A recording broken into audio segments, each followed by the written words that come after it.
Voy a compartir con ustedes algunas de mis impresiones respecto a lo que fue el nacimiento de Bolivia y fundamentalmente al decreto del 9 de febrero, cuyo bicentenario recordamos este día. Eh, yo parto desde aquella impresión que se tiene. Yo estuve revisando algunos periódicos en Sucre recientemente y he encontrado varios artículos en los que se insiste ya en la década del 30, del 40, y todavía hay algunos historiadores que lo piensan, se insiste en que Casimiro Olañeta, el sobrino de Pedro Antonio, tuvo mucho que ver en el nacimiento de Bolivia, y hay artículos, especialmente en la década del 40, que lo llaman hasta padre de la patria. Yo estoy en total desacuerdo con eso. Mientras Mauricio estaba exponiendo, yo le pregunté si teníamos la fecha del encuentro entre Casimiro Lañeta y Antonio José de Sucre, y él me respondió que fue aproximadamente el 1 de febrero. Y eso les pregunto por lo siguiente. Tenemos que ubicarnos en lo que era el siglo XIX.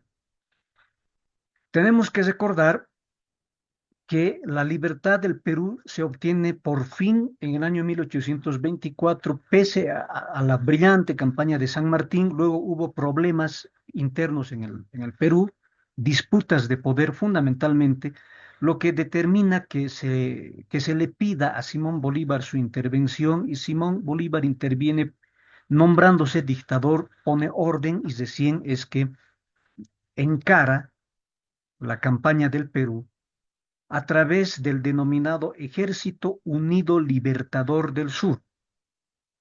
¿Unido por qué? ¿Y del sur por qué? Unido porque son los soldados de Colombia. Solamente se llamaba Colombia, por si acaso, no se llamaba Gran Colombia. Ese es un denominativo posterior que lo usan los historiadores para diferenciar de la actual Colombia. La Colombia de Simón Bolívar, la Colombia de Antonio José de Sucre, integraba lo que actualmente son Panamá, Ecuador, Venezuela y la propia Colombia. Todo eso formaba Colombia. En ese momento, por lo tanto, Simón Bolívar y Antonio José de Sucre y todos quienes habían nacido en Venezuela, en Ecuador, en Panamá, eran colombianos, ¿ya? Y ese ejército es el que baja hasta el Perú. Por eso es del sur, porque para Colombia, Perú estaba en el sur. Entonces bajan al sur, y este ejército de colombianos se junta al ejército de peruanos, y ese es el Ejército Unido Libertador del Sur.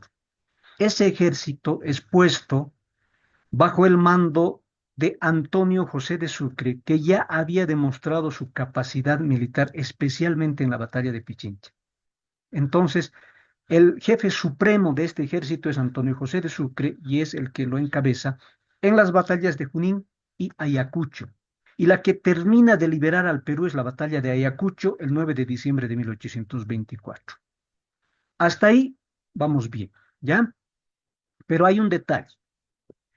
Resulta que el Perú en ese momento eh, disputaba su hegemonía respecto a un territorio que estaba más allá del desaguadero, y que, como bien ha dicho Mauricio, se llamaba en realidad Charcas. Pero en ese momento, aunque mal, la gente de ese tiempo le llamaba Alto Perú. ¿Ya? Entonces, su nombre verdadero correcto era Charcas, es el que deberíamos de manejar nosotros, pero así se la conoce durante la Guerra de la Independencia, por el incorrecto denominativo de Alto Perú, al territorio al sur del desaguadero, ¿sí? El límite era el río Desaguadero, ¿ya? Entonces, este territorio, Perú lo reclama en virtud al decreto del virrey Abascal, ¿no? El decreto que de facto pone otra vez bajo el virreinato del Perú a Charcas, a Salta, a Tucumán, y el Río de la Plata, actual Argentina, dice un ratito, ese territorio es parte del virreinato del Río de la Plata. Entonces queda en medio. El Alto Perú queda en medio de las pretensiones de Perú y de las pretensiones del Río de la Plata, de las Provincias Unidas del Río de la Plata, ¿ya? Ese es el panorama que tenemos. Entonces, El 9 de diciembre de 1824, Ayacucho libera al Perú, digamos, entre comillas, porque también está mal usado, al Bajo Perú, del desaguadero hacia el norte, desde nuestra perspectiva. Ese territorio es liberado con Junín y Ayacucho, pero no Charcas, no el Alto Perú, ¿sí? Porque ese territorio mal llamado Alto Perú, a partir del año 1821, era gobernado de facto por un general español llamado Pedro Antonio de Olañeta. Pedro Antonio de Olañeta era antes de la guerra de la independencia, era un comerciante, traficante de esclavos, etcétera, que además consigue minas, especialmente minas en Potosí y en Oruro, y cuando se casa con su prima hermana, doña Josefa Marquiegui, doña Pepita Marquiegui, que era dueña de minas en Salta y Tucumán, entonces controla el territorio desde Oruro hasta Tucumán y manda ahí porque tenía poder económico. Cuando estalla la guerra de la independencia, él intenta primero servir a unas facciones patriotas, porque él consideraba que era, no sé, lo más conveniente, pero no les reconocen eso los de las provincias del Río de la Plata, así que él se va al ejército realista y a partir de entonces empieza a ganar grados hasta llegar al grado de general. En 1821, cuando hay una situación de descomposición en el Perú, asume de facto el gobierno del Alto Perú, Pedro Antonio de Olañeta, porque él estaba al mando de la división del Alto Perú. El ejército realista, al mando del virrey La Serna, se divide en el ejército del norte, en el ejército del sur y la división del Alto Perú. ¿Por qué la división del Alto Perú? Porque era difícil, era remoto y por muchas otras cosas, ¿no? Entonces, mientras Jerónimo Valdés encabezaba uno de los ejércitos, había otro general que encabezaba a la otra fracción del ejército realista, la del Alto Perú, la encabezaba Pedro Antonio de Olañeta. Pero la intención de Olañeta era, además, que se le nombre gobernador de Charcas para, digamos, legalizar su situación de gobernador, de gobernante de facto. Pero la Serna no le nombra a él, sino nombra como gobernador de Charcas a otro español, a Rafael Maroto. Olañeta estalla en furia porque no le dan el cargo que él quería y se rebela contra el virrey del Perú, José de la Serna. El 22 de marzo, perdón, el 22 de enero de 1824, entra en franca sublevación contra la Serna, decide ya no obedecerle y se proclama virrey él, virrey del Río de la Plata. A raíz de esa rebelión de Olañeta, que después ocasiona una guerra entre españoles, las tropas de Olañeta, aproximadamente 6.000 hombres, más o menos en agosto de 1824, no acuden al llamado del virrey La Serna para enfrentar a Bolívar en Reyes o en los campos de Junín. Por lo tanto, el ejército que enfrenta a Bolívar en Junín es un ejército mermado porque está sin las tropas de Olañeta y tampoco acude a Ayacucho. Olañeta estaba obrando de manera autónoma y la documentación que existe sobre la fecha demuestra que él actuaba como gobernante, nombraba gobernadores en las provincias, tomaba decisiones respecto a sueldos, tomaba decisiones respecto a bienes. Entonces era un gobernante de facto. Ayacucho y Junín no liberaron a Charcas, no liberaron al mal llamado Alto Perú. Eso es lo que estaba ocurriendo terminando 1824 y comenzando 1825. Entonces, ¿qué es lo que pasa con el ejército que encabezaba Sucre y cuyo jefe era el libertador Simón Bolívar? Estuvieron carteándose durante buen tiempo con Pedro Antonio de Olañeta y Pedro Antonio de Olañeta fue tan astuto, o tal vez aconsejado por su sobrino, pero eso solamente fue hasta terminar 1824, les da por su lado a Bolívar y Sucre. En sus cartas les dice que sí, que está en contra del virrey, que les da esperanzas de pasarse al ejército patriota. pero finalmente no lo hace y desconoce la capitulación de Ayacucho, ¿ya? Entonces los distrae a Bolívar y Sucre. Bolívar y Sucre creían que Pedro Antonio de Olañeta se iba a pasar a su bando, y es más, en una proclama que publica Bolívar, creo que en el Sol del Cusco, no alcancé a revisar todo eso, Bolívar llama patriota y llama libertador a Olañeta, porque creyó que ya se había sublevado y se había pasado al otro bando, pero no lo hizo, ¿sí? Entonces, cuando ven Bolívar y Sucre que Olañeta había desconocido la capitulación de Ayacucho y no iba a ceder por las buenas, deciden doblegarlo por las malas. Y por eso es que Sucre cruza el desaguadero, luego de la batalla de Ayacucho, cruza el desaguadero y va en busca de Olañeta. Iba a derrotarlo, porque tenía las tropas suficientes, ¿ya? Y de abajo de las Provincias Unidas del Río de la Plata, tras conocer la derrota de los realistas en Ayacucho, sube otra división armada, no digo ejército, pero al mando de José María Pérez de Urdininea. O sea, estaba yendo un ejército una división armada de rioplatenses a rescatar sus provincias altas, mientras que Sucre estaba bajando a enfrentar a Olañeta.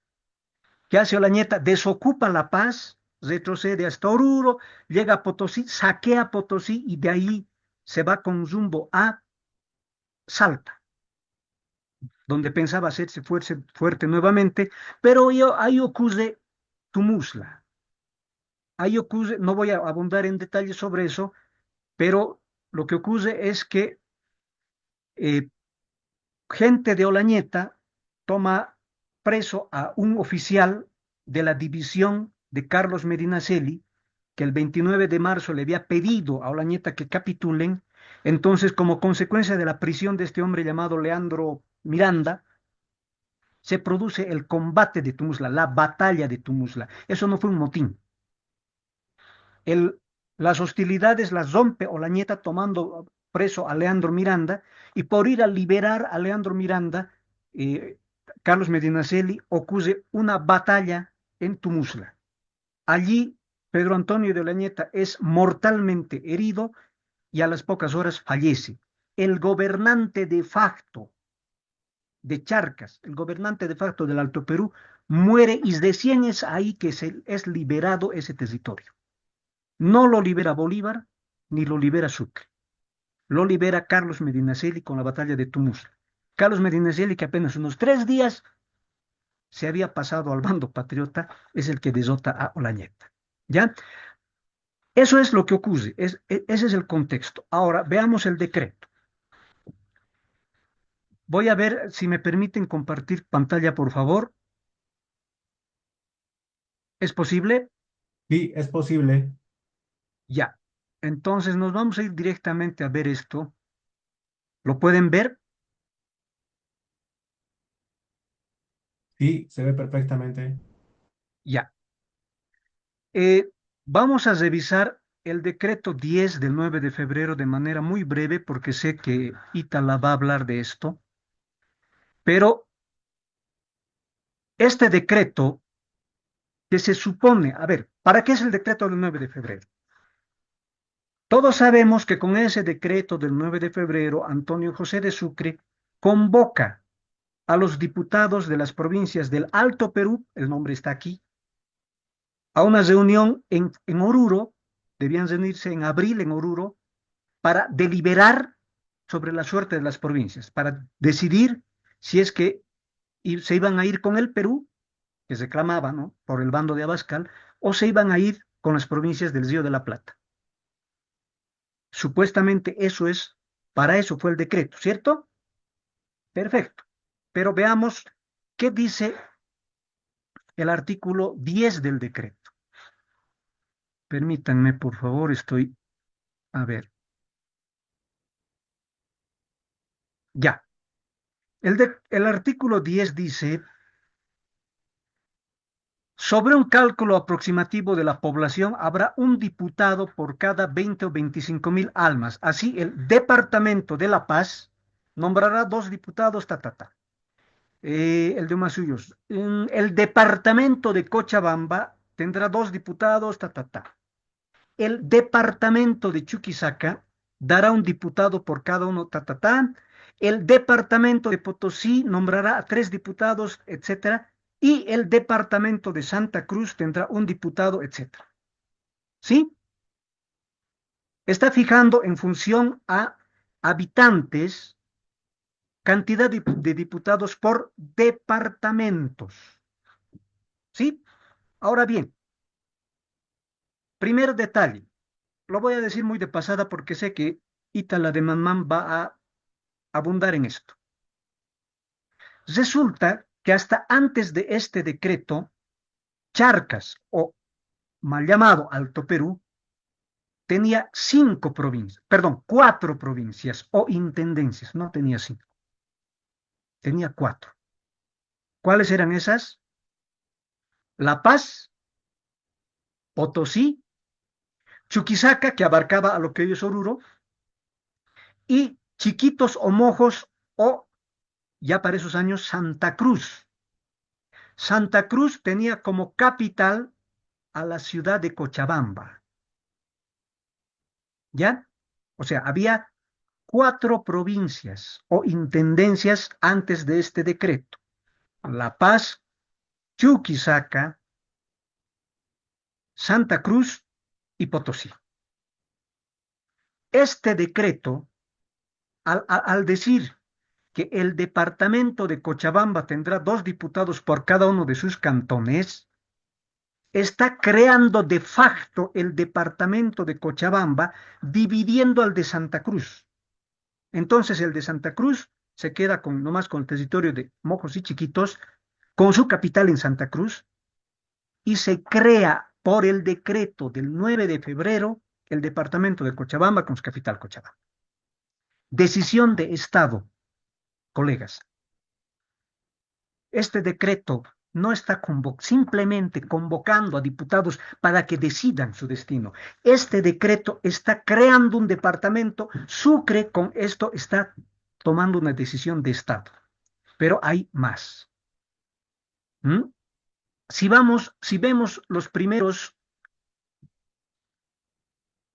artículos, por ejemplo, el artículo primero del decreto del 9 de febrero dice: las provincias que que se han conocido con el nombre del Alto Perú quedarán dependientes de la primera autoridad del Ejército Libertador, etcétera. Es decir, dice provincias, porque eso eran provincias. Pero en el artículo 10 ya no dice provincias, habla de departamentos. ¿Mm? Departamentos. Esto de provincias provincias o intendencias, correspondía a la división monárquica de los españoles, mientras que la división en departamentos era para ese momento una división política relativamente nueva, inspirada por el liberalismo y con influencia de Francia.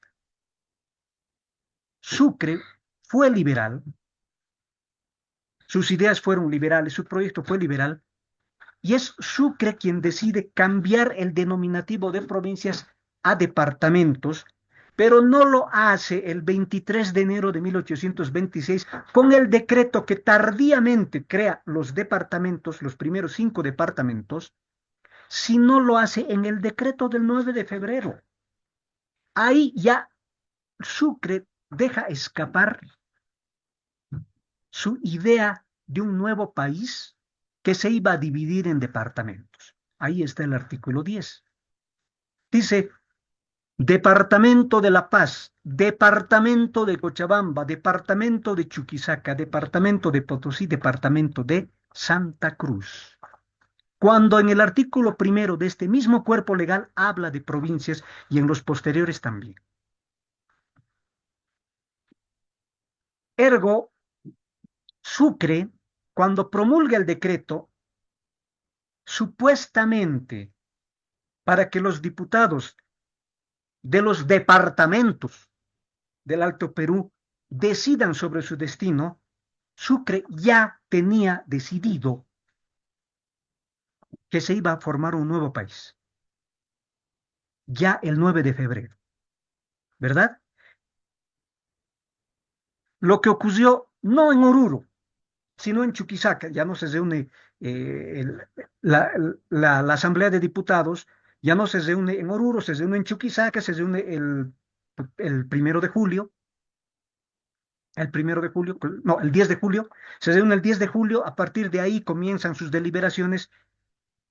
Fue un show, porque el 10 de julio de 1825, cuando se instala la asamblea en Chuquisaca, ya estaba decidido que se iba a fundar o que iba a surgir un nuevo país. Ya estaba decidido que no se iba a ir ni con Perú, ni con Lima, ni con las Provincias Unidas del Río de la Plata, ni con Buenos Aires. Ya estaba todo cocinado. Ahora, ¿qué más? Hablaba de Olañeta y por eso le pregunté a, a Mauricio la fecha. ¿Sí? Resulta que hay cartas que demuestran que antes del 9 de febrero de 1825 el decreto ya estaba listo. Hay una carta que con fecha 1 de febrero de 1825 dirigida al ministro de la Guerra del Perú, Tomás de Eres. ¿Qué le dice en esta carta Sucre a Tomás de Eres? Dice, yo voy a estar pues en el caso de organizar aquel país como libertado por los independientes y dejar a los pueblos su soberanía para constituirse mientras haya un arreglo definitivo entre los congresos del Perú y del antiguo virreinato de Buenos Aires, ambos uniformes, legal y libremente conocidos y reunidos. Parece que esa es la mente de su excelencia el libertador presidente de Colombia. Y esta es la parte que nos interesa. Como por consecuencia, ni a mí ni al ejército nos honra quedar con el gobierno de esas provincias. He pensado, al llegar a La Paz, dar un decreto convocando una asamblea de diputados de las provincias del modo más breve y legal y que reunida en Oruro u otro punto del centro, delibere libremente sobre su suerte sin que el Ejército Unido y mucho menos el Ejército de Colombia se mezcle nada más que en mantener el orden, pues nuestras armas ni pueden intervenir en los negocios de aquellos pueblos ni ser garante de otra cosa que de libertarlos de los españoles. Colegas, 1 de febrero de 1825, antes de entrevistarse con Casimiro Olañeta, Sucre ya tenía claridad respecto a lo que iba a hacer en el Alto Perú. Y el 3 de febrero, en otra carta, estas cartas son desde Puno, le dice a Bolívar, anoche, pensando en esos negocios del Alto Perú, he arreglado las ideas del decreto adjunto. O sea, el 3 de febrero, antes de emitir el decreto, Sucre le manda su borrador o su original a Bolívar consultándole. ¿Mm? Anoche, pensando en esos negocios del Alto Perú, he arreglado las ideas del decreto adjunto. Lo quería dar a nombre de usted, pero no sabiendo si esto lo comprometiera, y como todo el mundo sabe que lo que nosotros hacemos bien es dirigido por usted, he excusado meterlo en este papel porque si tiene resultados buenos a usted le toca la dirección y si sale mal, no he comprometido su nombre. Esta carta de Antonio José de Sucre a Simón Bolívar del 3 de febrero de 1825 demuestra que para esa fecha ya había un texto que es emitido en La Paz 6 días después y que ese texto fue puesto primero en conocimiento de Simón Bolívar. ¿Qué pasa? Que Simón Bolívar tarda en responder. Y cuando Simón Bolívar responde es después del 9 de febrero. ¿Sí? Pero Sucre ya tenía claras las cosas respecto a el Alto Perú. Ahora, vamos a ver un par de cartas para demostrarlo. Estas ya son posteriores. Por ejemplo, carta de Sucre desde Potosí, desde 21 de abril de 1825, al señor ministro de la Guerra del Perú, Tomás de Eves, para proveer los empleos de los departamentos del Alto Perú. He dispuesto que en las capitales se formasen una junta de 10 o 12 notables escogidos, etcétera, etcétera. En esta carta le está diciendo al ministro cómo está proveyendo cargos, ¿sí? Aquí dice que juntas de notables tienen que elegir los nuevos cargos para reemplazar a los godos, a los españoles. Pero no solamente dice cómo se tiene que nombrar. Dice más adelante, he dispuesto que el sueldo de los empleados civiles se pague de este modo. Los que gozan 20 pesos mensuales no sufren descuento alguno. Los de 20 a 40 pesos sufren el de un tercio. Toma decisiones respecto a sueldos. Colegas, 21 de abril de 1825 no existía la República Bolívar. La Asamblea de Diputados no se había reunido y Sucre está tomando decisiones sobre cargos y sobre sueldos, como si ese ya fuera un país aparte, ¿verdad? A ver, ¿dónde más tengo? Aquí. Cartas de Sucre. Carta desde Chuquisaca, 7 de mayo, esto les interesa a los cochabambinos, a la muy ilustre municipalidad de Cochabamba. Dice en un párrafo, desocupado ya de las atenciones de la guerra, puedo contraerme el poco tiempo que dure mi administración al fomento de la educación pública y a algunos establecimientos útiles. Con este objeto solicito hoy de ese su señor presidente los conocimientos necesarios para fundar un colegio en esa ciudad y para cuanto sea capaz de adelantar la ilustración de los jóvenes de Cochabamba. ¿Qué fecha hemos dicho? 7 de mayo de 1825, no existía Bolivia, no existía la República Bolívar, pero Sucre ya estaba hablando de fundar colegios. Ahora, una carta muy parecida se le dirige dice, a la muy ilustre, Chuquisaca, 26 de mayo la carta, a la muy ilustre municipalidad de la benemérita ciudad de La Paz. Dice, Su Excelencia el Libertador estará dentro de poco en esa ciudad. Yo deseo presentarle todos los proyectos de útiles establecimientos en ese país y los medios de realizarlos. Entre otros, pienso que los más importantes son la reforma de los colegios bajo un plan de estudios que generalice los conocimientos en todas las ciencias, la ejecución del decreto que establece una universidad, para lo cual es menester calcular los fondos que sirvan al caso. ¿Qué fecha hemos dicho? 26 de mayo. ¿Cuándo se reúne la asamblea? El 10 de julio en Chuquisaca. Y el 26 de mayo, el 7 de mayo, en cartas a la municipalidad de Cochabamba y a la municipalidad de La Paz, Sucre ya está hablando de crear colegios, de fundar universidades. En abril, en Potosí, toma decisiones sobre cargos, toma decisiones sobre sueldos. Antes que exista la República Bolívar, Sucre ya la está organizando. Y esto de la fundación de colegios lo ejecuta el año 1826. Efectivamente, el primer colegio que se abre en Bolivia es el Colegio Sucre de Cochabamba. Es el primer colegio. El segundo es el Colegio Pichincha de Potosí, con decreto del 2 de marzo del 26, ¿verdad? Entonces, todo esto, ¿qué nos demuestra?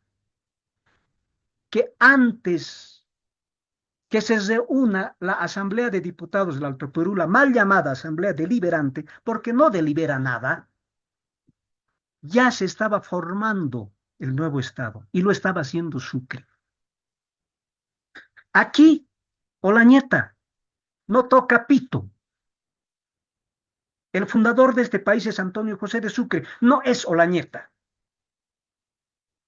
Entonces, yo lo que considero es que ya cuando se llega a la asamblea en Chuquisaca, ya estaba todo amasado. La Asamblea Deliberante fue prácticamente un show montado para que la gente crea que los diputados de los 5 departamentos del Alto Perú se reúnen en Chuquisaca, deciden ni con Lima ni con Buenos Aires y fundan un nuevo país al que le ponen el nombre de República Bolívar. ¿Sí? Y si vamos un poquito más allá, hay que revisar las actas, los dos libros, el libro mayor de sesiones y el libro menor de sesiones. El libro menor de sesiones son las asambleas secretas. Cuando se procede a la primera votación, un, un diputado de La Paz vota por la anexión al Perú y en la siguiente sesión ese mismo diputado toma la palabra para rectificar su voto. Y si uno revisa las sesiones secretas, se va a ver que se lo ha amonestado. O sea, ahí sí, ya con Olañeta, porque Olañeta se encarga de elegir a mucha de su gente, ya con Olañeta, la Asamblea de Diputados del Alto Perú decide la fundación de un nuevo Estado. Para mí, puedo estar equivocado, yo no soy dueño de la verdad, para mí, que cuando se decide el nacimiento de Bolivia no es el 6 de agosto de 1825, sino hace exactamente 200 años, un día como hoy, 9 de febrero de 1825, con el decreto emitido en la fecha, en La Paz, por el mariscal Antonio José de Sucre. Eso es lo que quería compartir con ustedes. Me pongo a disposición para preguntas. Creo que es para más adelante. Muchas gracias. Quisiera saber, dice, ¿cuál es, en su criterio, la autoridad de Sucre para convocar por decreto a los diputados altoperuanos, es decir, en calidad de qué emite ese decreto? El señor Toro mencionó otros aspectos administrativos de Sucre que fueron reportados al ministro peruano. ¿No significa eso que su autoridad estaba sujeta a la del gobierno peruano? Gracias. En realidad, el, en ese momento existía confusión respecto a lo que se tendría que hacer con el Alto Perú. Al ser dictador del Perú, Simón Bolívar, él era la máxima autoridad. Y entra Sucre cuando cruza el desaguadero, creo que fue el 8 de febrero, él entra como jefe supremo del Ejército Unido Libertador del Perú y en algunas de las cartas agrega encargado del mando de estas provincias. Entonces entra, digamos, como delegado de Simón Bolívar. Y si, y si le dirige algunas cartas al ministro de Guerra del Perú, hay que agregar que también le dirige cartas al ministro de la Guerra de Colombia, por cuanto el ejército era de estos dos países, de Colombia y de Perú. Entonces, él está obrando por cuenta de Simón Bolívar. El señor Toro asegura que el decreto del 9 de febrero ya estaba preparado antes y eso se sustenta en que Sucre menciona que está preparando el decreto, pero no hay evidencia alguna de que se trataba del mismo contenido, dice. De manera que la hipótesis de que Olañeta influye de manera decisiva no puede ser descartada. El otro dato más para que podamos hacer tal vez ya un comentario general, dice, finalmente un dato interesante, si viene un día como hoy, hace 200 años, se convocó a una asamblea de representantes del Alto Perú, en ese momento se reconocía la existencia efectiva de una entidad política fundada por Felipe II de España 266 años antes, el 4 de septiembre de 1559, la audiencia de Charcas. Bueno, tenemos estos comentarios y aportes que se han dado. Vamos a ir en el orden de nuestros expositores para que cada uno pueda dar algún criterio. Señor Mauricio Cazorla, vamos a empezar con usted, por favor, algunos criterios generales sobre lo mencionado y si hay algo más que aportar Sí, al respecto. sí, respecto a la hipótesis de que Casimiro Lañeta haya influido, bueno, muchos historiadores dan lugar precisamente a que la presencia de Casimiro Lañeta ha sido parte o ha influido en el decreto del 9 de febrero. Le doy la razón primero a Juan José por el hecho de que el decreto ya estaba elaborado antes de encontrarse con Olañeta, pero obviamente Alipio Valencia López, perdón, hace una pero Valentina Becia López, yo confundo muchos nombres, en su libro La Asamblea de 1825 establece de que en el trayecto de Puno a La Paz pudo haber generado cierta influencia en el decreto que finalmente se promulga el 9 de febrero. Lamentablemente no hay evidencia al respecto, pero sí el decreto ya existía antes, ¿no? Y precisamente hace un análisis comparativo en cuanto al proyecto de Puno y el decreto de La Paz. Hay elementos de forma, algunos de fondo, pero en realidad también hay otro escritor, Demetrio Ramos, que también nos habla de ciertas diferencias en cuanto al decreto promovido primero en Puno y después con el decreto del 9 de febrero. Sin embargo, yo personalmente no descarto cierta influencia, pero no puede considerarse que es el único.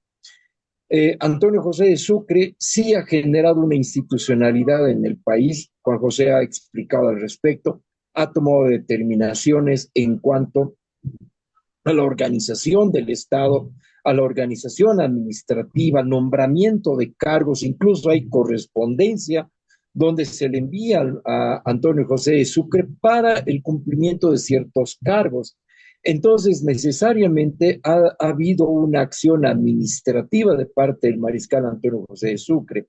Ahora, obviamente hay una discusión en cuanto al rol que cumple Casimiro Alañeta. Eh, Cuando vemos en realidad esa ambivalencia siendo el sobrino del general Olañeta, que estando a su lado después aparece en el lado del ejército del mariscal Antonio José de Sucre, es porque precisamente estaba jugando al mejor postor, a ver quién le permitía generar una especie de ventaja no solamente a él, sino también a la clase criolla que había terminado en realidad después de la guerra de independencia y se convertía en la nueva élite del nuevo Estado. Ahí está Olañeta, está Urcullo y otros, muchos personajes más.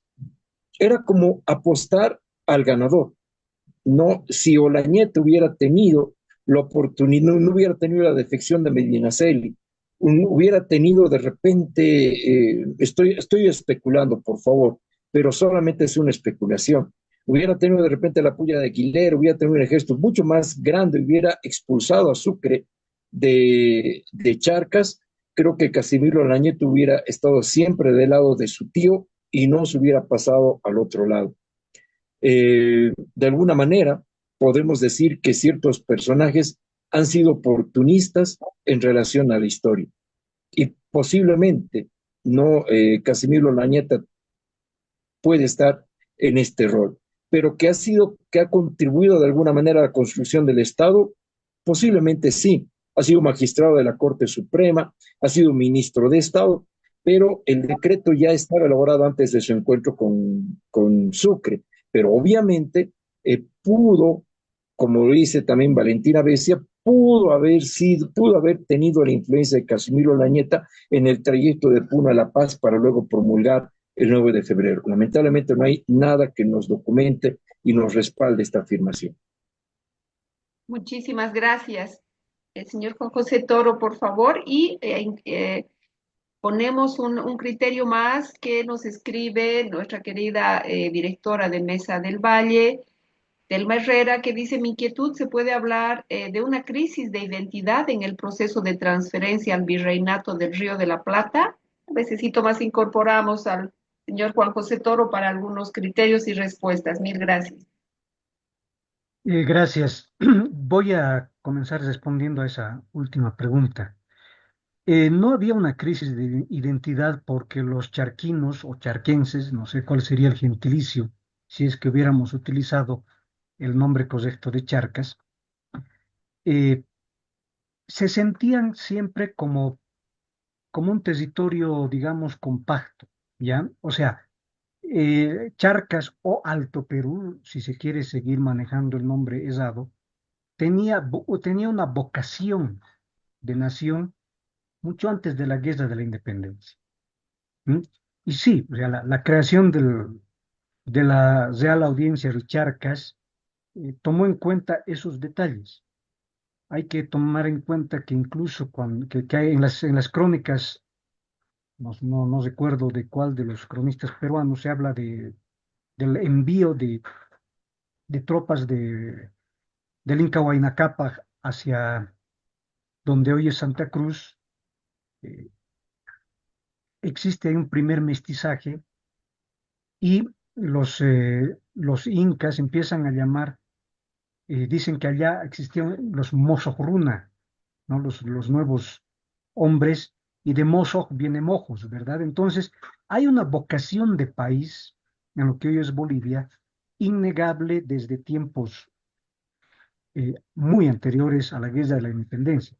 Entonces, yo no encuentro ninguna crisis de identidad. Ahora, el tema del decreto.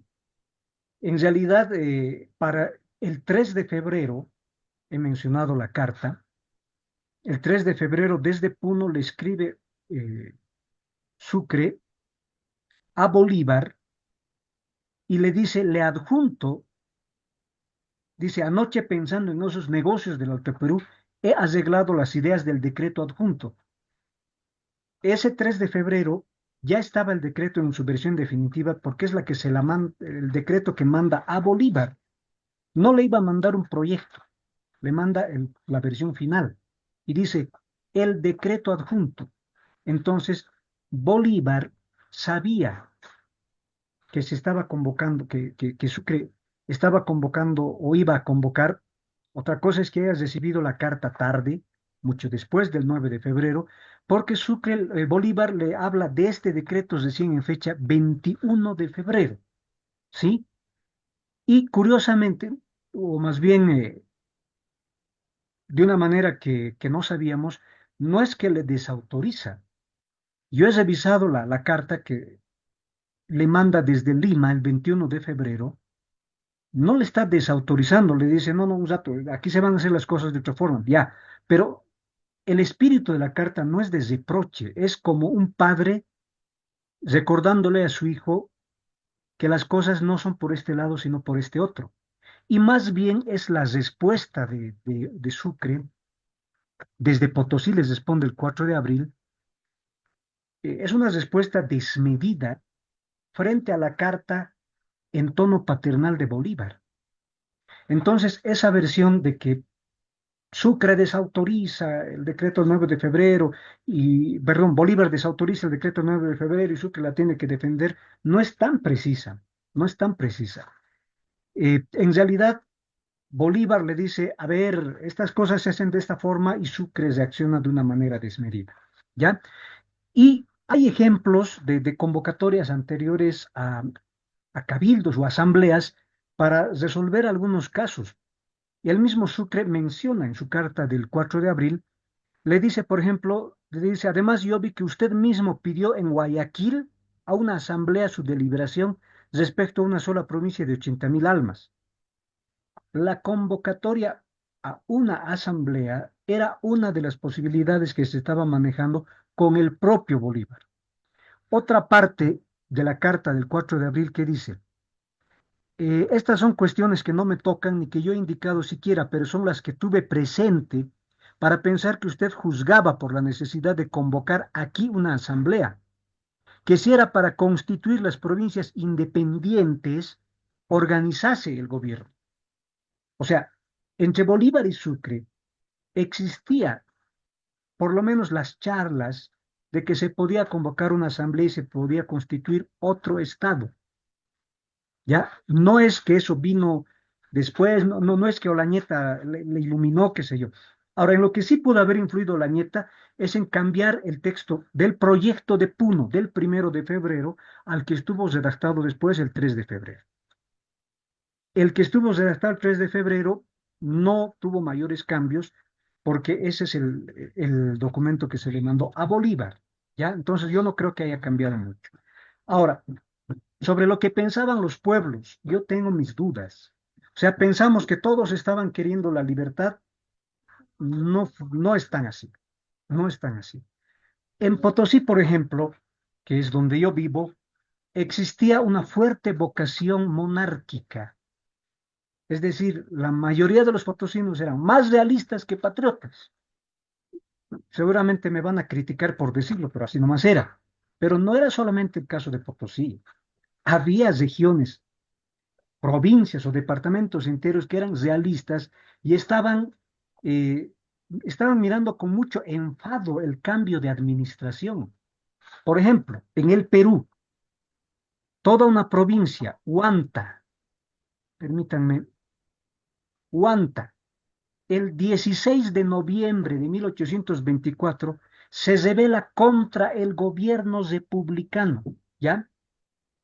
Se rebela contra el ejército libertador. Y aquí está, en una carta de Sucre que se está quejando, dice, el pueblo de Huanta no solo se ha sublevado contra las tropas libertadoras desde el 16 del mes pasado, sino que sus habitantes y los de todo su partido nos han hostilizado en todos sentidos. Han matado a nuestros enfermos, han quitado las cargas que iban para el ejército, han robado los equipajes, han cometido, en fin, toda especie de daños y últimamente presentaron una montonera de 2.000 hombres para servir a los españoles. Esta es carta de Sucre desde Huamanga el 15 de diciembre después de Ayacucho. Después de Ayacucho se supone que había ya fiesta porque habían derrotado a los españoles, pero toda una provincia Huanta estaba atacando al ejército patriota. Ahora, ¿por qué se sublevan? ¿Por qué se levanta Cochabamba? ¿Por qué se subleva Valle Grande? ¿Por qué se subleva Santa Cruz? Porque para ese momento, enero, febrero de 1825, con la capitulación de Ayacucho ya ejecutándose, la causa realista estaba perdida. ¿Y quiénes se sublevan? Oficiales de Olañeta. ¿Mm? Son en Cochabamba, el 14 de enero se sublevan las divisiones que Olañeta había dejado ahí, son sus oficiales los que se sublevan. Y no solamente se sublevan en Cochabamba. He encontrado yo datos que tengo que investigar más de que hubo una sublevación en Potosí, que no aparece en los textos oficiales. La mención, en las cartas que he encontrado le llaman la devolución de Potosí, que parece que fue presidida por un oficial Zaya. Y hay un oficial Zaya también en Cochabamba, o sea, no sé si será coincidencia, no sé si serán homónimos o será la misma persona. Pero, ¿quiénes se sublevan en Valle Grande? Oficiales de Olañeta. ¿Quiénes se sublevan en Santa Cruz? Oficiales de Olañeta. No son no es el pueblo llano el que se está rebelando. La Paz no se subleva.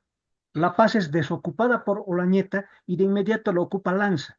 Entonces no hay sublevación en La Paz.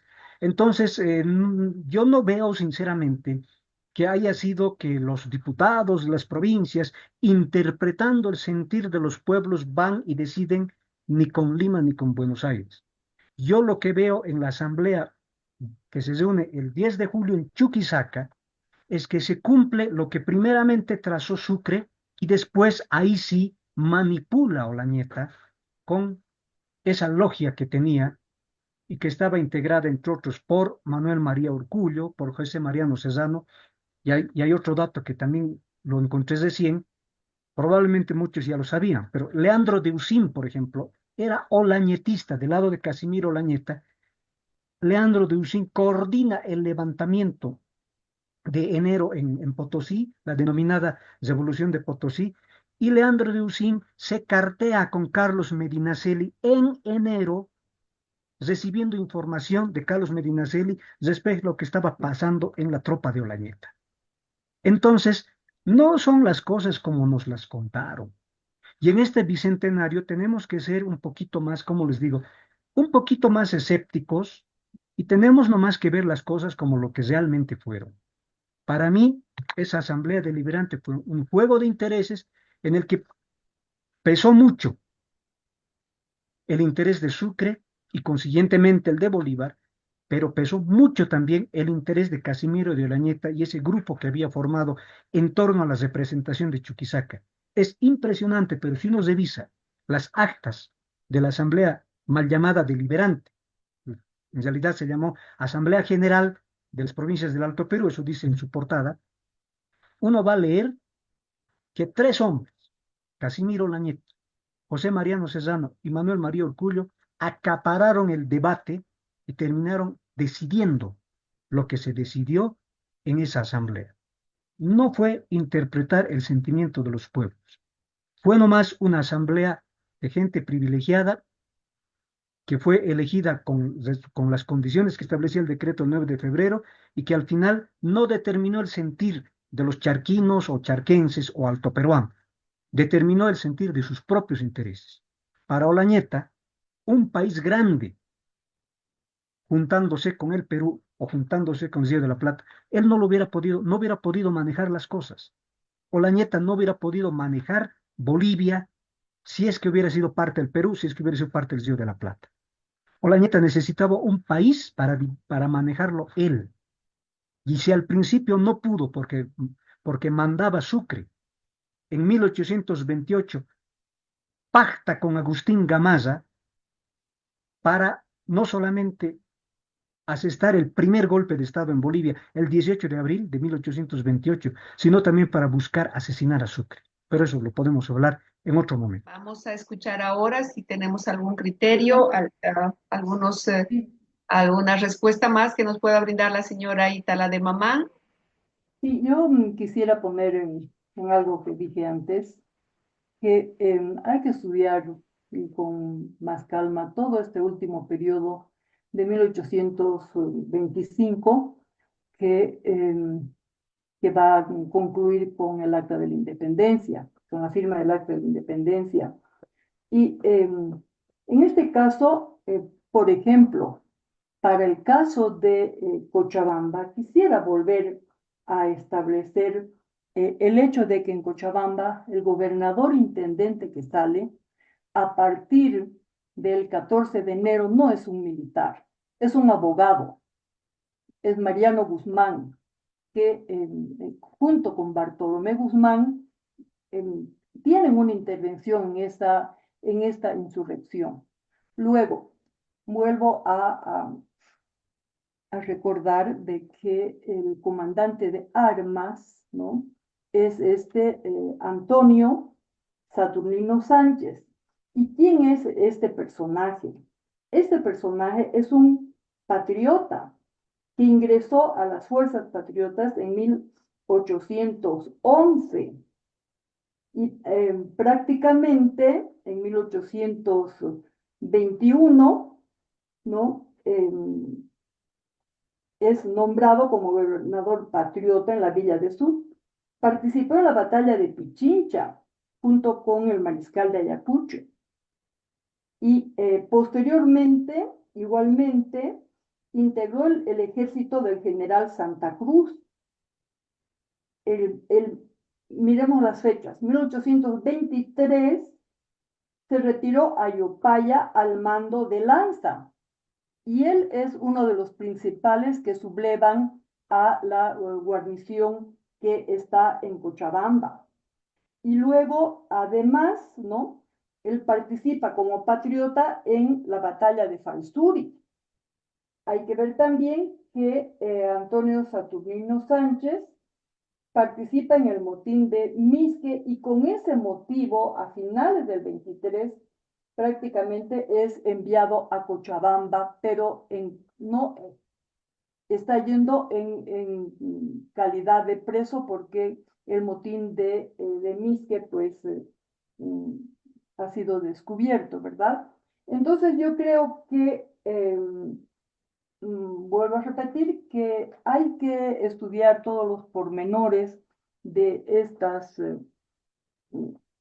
situaciones y lo que se da el año 1825, que es lo que estamos conmemorando ahora, porque yo creo que sí existe una reacción popular, popular en el sentido, no digo de los, cuando me refiero a popular, no estoy hablando solamente de los indígenas, y coincido con Juan José Toro en que han habido pueblos enteros que han sido, pues, que han estado a favor del gobierno, ¿no?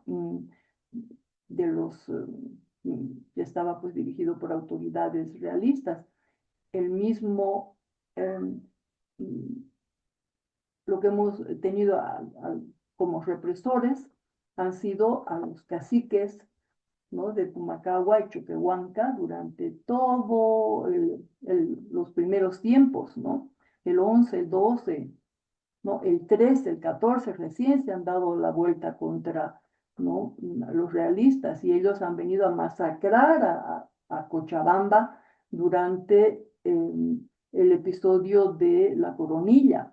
Entonces, creo que sí, allí le doy la razón a Juan José Toro, pero creo que hay que estudiar de nuevo esos movimientos que surgen el año 25. Eso quería comentar. Gracias, Ítala. Perfecto. Tenemos, bueno, ya concluyendo nuestro conversatorio, tenemos una manito levantada que es de Karen Obando, si todavía está Buenas en noches. sala. Sí, por favor, Creo que es adelante. importante este año, sobre todo, ir reconstruyendo nuestra historia, pero es como un rompecabezas complejo, ¿no?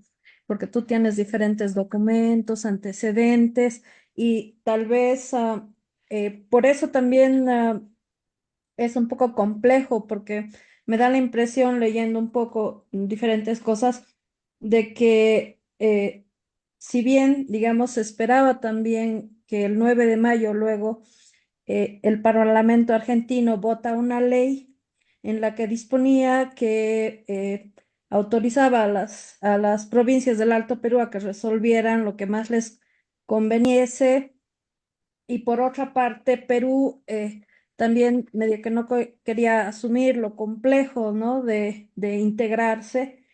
Entonces, como que era más o menos natural que, como ya había sido proclamada también en 1809, poco a poco se vaya eh, aclarando la figura de que no era tanto de Bolívar, ¿no? Sino más de otras personas, de que sea algo independiente. Pero yo creo que es importante ver que si bien el 9 de febrero de 1825 en La Paz, Sucre dicta la convocatoria a una reunión, y ellos pensaban reunirse el 10 de abril en Oruro, y no se lleva a cabo esto, ¿no? Sino el 10 de julio en Chuquisaca. Pero lo que me ha parecido interesante es ver, por ejemplo, de que Bolívar va primero va a Potosí y luego recién a Chuquisaca, ¿no? Eso es importante porque, como decía hace rato, eh, que Potosí no era, digamos, como que muy fan de la independencia. Entonces me parece que han tenido que ir avanzando poco a poco para ir sentando bases de una nueva paz, ¿no? Entonces me parece importante ver más o menos qué es lo que hace Bolívar el 26 de octubre de 1825 en Potosí. Eh, Él había prometido en su juramento como que hacer flamear la bandera de la libertad, es algo simbólico, y luego recién va a Chuquisaca el 4 de noviembre de 1825, ¿no? Entonces, llama la atención que desde esas fechas hasta luego, el 8 de agosto, es cuando designan a José María Mendizábal y Casimiro Lañeta para constituir la legislación acreditada ante el Libertador, y que luego, bueno, la tienen recién el 14 de agosto. Entonces yo creo que se estaba armando por detrás muchos intereses, que Mendizábal y Olañeta van a ir defendiendo ciertas posiciones para tener esa legislación acreditada. Entonces, por ahí esos elementos nos ayudan como a reconstruir un poco también, ¿no? Pero son muchos elementos que hay que tomar en cuenta. Entonces, una cosa es lo que nos han enseñado en los colegios, otra cosa lo que están en las cartas, y tratar de reconstruir eso es, como decía Juan José Toro, que hay que, digamos, como que abrirnos un poco ante la posibilidad de que hay otras versiones de nuestra propia historia, ¿no? Y Perdón, es si me Sí, permiten una... sí, por favor. Sí, pasa que tal vez se trata, no sé si de un homónimo o estamos hablando de otra persona. Las cartas de Sucre hablan de un Saturnino Sánchez, Antonio Saturnino Sánchez, que era oficial de Olañeta y que una vez que pasa el suceso del 14 de enero, que fue una proclamación de independencia, eh, él y otras personas, un tal Cueto, por ejemplo, y un tal Guzmán, protagonizan abusos en Cochabamba a tal punto que la municipalidad de Cochabamba se queja a Sucre. Sucre comprueba que Antonio Saturnino Sánchez ha cometido abusos de diferente tipo y decide reemplazarlo. Entonces, como ejemplo, porque había una carta que le escribe, creo que a Bolívar, pero la que he encontrado al revisar las cartas de Sucre es una del 17 de marzo desde Oruro, dirigida a la municipalidad de Cochabamba, y dice, em, a ver, las cuestiones entre BSMI, o sea, Vuestra Señoría, Municipalidad Ilustre, algo así, entre BSMI, el señor coronel Antonio Saturnino Sánchez y el señor Guzmán, están de hecho cortadas con el nombramiento anticipado en el señor coronel don José María Plaza para presidente y comandante general interino de ese departamento. ¿No? Es decir, las quejas eran tantas y también de ambos lados se quejaban el uno contra el otro que finalmente Sucre decide nombrar a otro presidente para el caso de Cochabamba, que fue José María Plaza. Dice que más, a ver, celebro haber hecho esta elección antes de tener conocimiento de las disensiones que había y que terminase el asunto de este modo, porque en trámites judiciales creo sinceramente que tan mal está BSMI, la municipalidad, como el señor coronel Sánchez. BSMI no solo ha hablado con bastante falta de respeto a la autoridad militar, sino que se ha mezclado aún en operaciones militares, lo cual lo hace culpable y que pudo tener muy malos resultados. En los mismos oficios que BSMI me dirige he notado un espíritu de intervención que no tiene por ninguna manera. Las municipalidades tienen atribuciones muy diversas, etcétera. O sea, les está amonestando a los municipios, pero agrega esto sobre Sánchez. El señor coronel Sánchez, a su vez, ha llevado un camino que no es el derecho. Los ciudadanos que tengan queja de su conducta lo harán ante el señor presidente, limitando la municipalidad las suyas a las que tengan relación con sus funciones en la policía. Entonces, Sánchez que aparece, este Sánchez, no sé si será el mismo del que habla doña Ítala de Mamán, pero este Sánchez, del que se está hablando en esta carta, es una persona que comenzó muy bien el 14 de enero, siendo parte de los líderes de, ese, de esa insurrección, pero termina muy mal porque al final es reemplazado y además más adelante incluso se lo sigue amonestando, pero hay que revisar todas las cartas porque son las cartas de Sucre se cuentan por miles, ¿no? Bueno, son cientos las que corresponden al periodo de Bolivia. Solamente quería Perdón. agregar. Sí, sí, Juan José.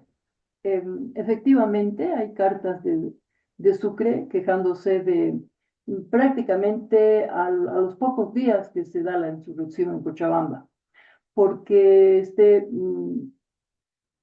Antonio Saturnino Sánchez había tomado determinaciones al margen de lo que le, le había establecido o en general de lo que normalmente se debería o debería existir respecto a la autoridad de Sucre, porque él empezó a dar títulos, a dar nombramientos, y ya desde un comienzo hay cartas muy duras de Sucre respecto a Antonio Saturnino Sánchez. Efectivamente es así y pues sin duda ha habido un problema muy serio con Mariano Guzmán, que fue el abogado que fue nombrado el gobernador. Por eso digo que hay que estudiar toda la parte esta del 25 con mucho detenimiento para, estoy de acuerdo que es un rompecabezas que tenemos que los investigadores irlo puliendo y viendo con mayor, ¿no? Em, de manera más acuciosa, yendo a las fuentes primarias, completamente de acuerdo. Simplemente que digo que hay que estudiar con mayor detenimiento, ¿no? Yendo a las fuentes. Gracias, Ítala. Gracias al señor Juan José Toro y al señor Mauricio Cazorla por esta reveladora, motivadora exposición que nos han dado el día de hoy, conmovedora además de saber datos que nos mueven pues a la investigación seguramente y bueno, es realmente apasionante todo lo que hemos escuchado hoy. Vamos a concluir nuestro conversatorio agradeciendo de corazón a nombre de Ateneo Centro de Estudios Culturales y a nombre de la Comisión del Bicentenario que han organizado este conversatorio.